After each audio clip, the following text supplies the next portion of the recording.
நமக்காக இரங்கல் தீர்மானம் நிறைவேற்றும் போது ஒரு நன்றி சொல்வது எல்லாமே அரசியல் நாகரிகம். அந்த வகையில் தான் அதை நம்ம சொல்லியிருக்கோம்.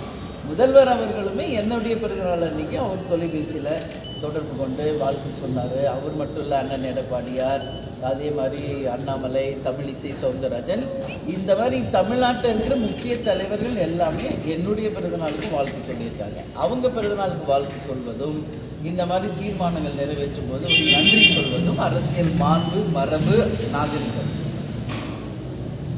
மேடம்,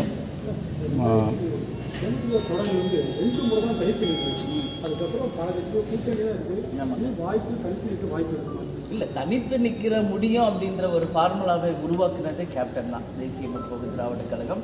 இது வரைக்கும் தமிழ்நாட்டில் வேற எந்த கட்சியாவது தனித்து நின்றுருக்காங்களா? இப்போ சகோதரர் சீமான் அவர்கள் நிற்கிறார். இன்னும் விஜய் என்ன அவருடைய நிலைப்பாடுன்னு சொல்லலை. பட் அதுக்கான துவக்கம் கேப்டன் தாங்க. அதனால் இனிமேல் நாங்கள் தனியாக நிற்கிறோமா இல்லையா என்பதை காலம்தான் பதில் சொல்லுவோம். 2026 தேர்தலில் தேமுதிக தலைமையான கூட்டணி தான் அமைய வாய்ப்பு இருக்குங்களா? இல்லை, இப்பயே நிறைய கூட்டணி இருக்குங்க. ஓட் ஸ்பிளிட்டு தாங்க அதிகமாகும். நிற்கிறது ஒன்றும் பெரிய குதிரை கொம்பில் 234 தொகுதியும் முதல் தேர்தலையே பார்த்தவங்க தான் நாங்கள். ஆனால் வெறுமனே போட்டியிடுவது மட்டும் இலக்கில்லை. வெற்றி பெற்று 2026 தேமுதிக மிகப்பெரிய ஒரு பலத்தோடு அசம்பிளிக்கு போகணும். அதுதான் எங்களுடைய எண்ணம். மேடம், கட்சி ஆரம்பித்த புதுசில் 12% மேலே ஓட்டு கொஞ்சம் வாங்கினீங்க. இப்போ வர வர குறைஞ்சிக்கிட்டே இருக்குது. கிடையாது, வர வர குறையுதுன்னு நீங்கள் வேணால் சொல்லலாம். அப்போ நாங்கள் 234 தொகுதியில் நின்ன பர்சன்டேஜை இப்போ நீங்கள் சொல்கிறீங்க. 8.33 ஃபஸ்ட்டு தேர்தலையும், அப்புறம் வந்த எம்பி எலெக்ஷனில் 2009 10.33 வாங்கினது. நாங்கள் அனைத்து இப்போ 234லையும் நம்ம அசம்பிளிக்கு நின்னோம், 40 தொகுதியிலையும் இந்த பாராளுமன்றத்தில் நின்னோம். அந்த பர்சன்டேஜை இப்போ நாங்கள் நிற்கிற தொகுதியோடு நீங்கள் கம்பேர் பண்ணுறீங்க. முதல்ல கம்பேரிசனே ராங், புரியுதுங்களா? 40 தொகுதியில் நின்னதையும் 4 தொகுதியில் நிற்கிறதையும் நீங்கள் கம்பேர் பண்ணுறீங்க. 234 தொகுதியில் நின்னதையும் அதுக்கு அடுத்து நிற்கிறதையும் கம்பேர் பண்ணுறீங்க. இப்போ நாங்கள் நிற்கிற தொகுதியை மட்டுமே வச்சு நீங்கள் பர்சன்டேஜ் சொல்கிறீங்க. எங்களுடைய வாக்குகள் மற்ற தொகுதிகளில் கூட்டணியில் இருக்கிறவங்களுக்கு செல்லுதே, ஏன் அது கணக்கில் எடுக்க மாட்டேங்கிறீங்க? ஸோ அது கம்பேரிசன் இட்ஸ் வெரி வெரி ராங்னு. அப்படி கிடையாது. எங்களுடைய ஓட் பேங்க் அப்படி தான் இருக்குது. இன்னும் நீங்கள் கிளை கழகங்கள் வரைக்கும் போய் பாருங்கள். எல்லா தமிழகம் முழுவதும் எல்லா இடத்துலையும் பூத் கமிட்டிகளை போட்டு ஆண்ட கட்சிக்கும் ஆளும் கட்சிக்கும் சரி நிகராக நிற்கின்ற ஒரே கட்சியாக இன்றைக்கும் தேமுதிக இருக்குது. அதில் மாற்று இன்றைக்கும் பிஎல்டு ஃபார்ம் நாங்கள் ஃபில் பண்ணி கலெக்டர்கிட்ட கொடுத்துட்டோம். 234 தொகுதிக்கும் நான் இன்னும் 2-3 நாளில் ஒரு மீட்டிங் தலைமை கழகத்தில் இருக்குங்க. 234 தொகுதிகளுக்கும் மண்டல பொறுப்பாளர், மாவட்ட பொறுப்பாளர், தொகுதி பொறுப்பாளர், மாவட்ட செயலாளர்களோடு இணைந்து மிகப்பெரிய ஒரு ஆலோசனை கூட்டம் 4 நாட்களுக்கு சென்னையில் நடக்க இருக்கிறது. எனவே நாங்கள் தயாராக இருக்கிறோம். தேர்தல் விஜய் கூட்டணி வாய்ப்பு இருக்குங்களா? எதுங்க? விஜய் கட்சி கூட கூட்டணி வாய்ப்பு இருக்குங்களா? இதை போய் விஜய்கிட்ட தான் நீங்கள் கேட்குறீங்க, எங்ககிட்ட கேட்குறோம். நாங்கள் கட்சி ஆரம்பித்து 20 வருஷம் ஆயிடுச்சு, சரிங்களா? எங்ககிட்ட நீங்கள் கேட்குறோம், விஜய்கிட்ட போய் கேட்குறோம்.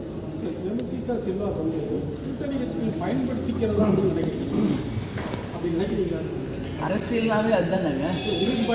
இல்லையா? அதுதான் சொல்கிறேன். அரசியல் என்றாலே அந்த மாதிரி ஆயிடுச்சு. இப்போது முன்னெல்லாம் கேப்டன் மாதிரி 8-1-92 பேசுவாங்க.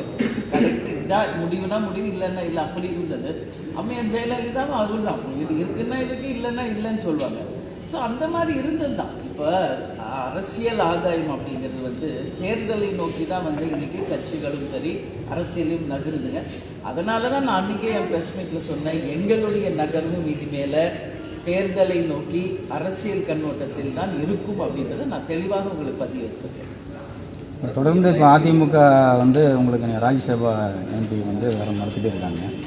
இந்த கடலூர் மாநாட்டில் ஏதாவது அதுக்கு எதற்கான தீர்மானம்? அவங்க எங்களுக்கு 5 எம்பி உறுதி செய்த போதே இந்த ராஜ்யசபா சீட்டும் உறுதி செய்யப்பட்ட ஒன்று தான். எழுத்து வடிவமாக அவங்க எழுதி கொடுத்ததும் உண்மை தான். அன்றைக்கி அதிமுக தலைமை அலுவலகத்தில் அன்றைக்கே நம்ம ப்ரெஸ் மீட்டில் சொல்லுவோன்னு நான் சொன்னேன்.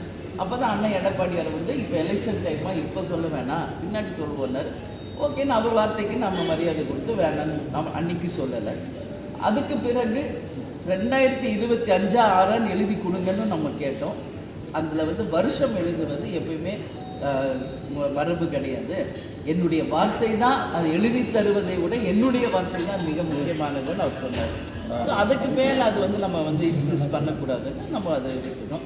பட் இப்போ வந்து சொல்லியிருக்காங்க 2026 உறுதியாக தரப்படும் அப்படின்னு சொல்லியிருக்காங்க.